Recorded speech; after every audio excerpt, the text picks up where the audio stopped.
Change of seasons comes a delicious new round of fall-inspired drinks. So we sent our Denise Johnson out to give them a little taste. The Coffee Emporium downtown.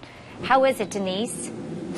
Well, I'll tell you what, Tracy, I don't know necessarily that we've gotten to a whole lot of fall-flavored coffees, but just the coffee itself and how to make it, maybe how to make your own fresh brewed coffee. And I am here with career roaster Tony Talshin. He is actually the owner of Coffee Emporium.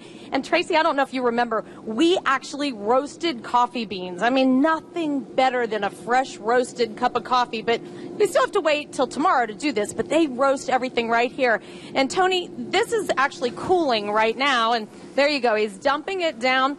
So, and he'll let this sit. You said you have to let this sit for about 24 hours. Yeah, once let it sit for 24 hours for optimal flavor. You can drink it right after it's been roasted. A lot of people in Ethiopia do right after it's been roasted, but it actually tastes a little bit better if it's had a chance to rest for a little bit. Okay, now let's go over here. And I mean, if you remember correctly, Tracy, that was actually green when we first started making or roasting that coffee, actually. So Tony actually you're going to make us a cup of coffee. Tell me how we can make a really good cup of coffee at home. Well, I know that coffee pots, like my Mr. Coffee, is not going to make a cup of coffee like I'm drinking here right now. Well, the Mr. Coffee or any type of coffee maker at home doesn't usually brew the coffee hot enough to make it really taste as amazing as it could. That's why people like to go to coffee houses, is because the coffee there is brewed at a hotter temperature.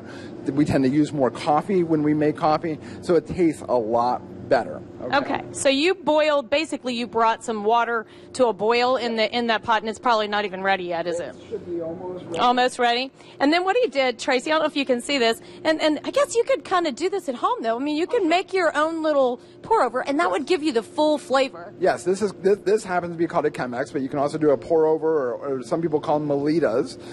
And basically you have a paper filter and your coffee. And what we're going to do is take the water directly off the boil here, okay, and pour it over there. So it's a nice hot cup of coffee.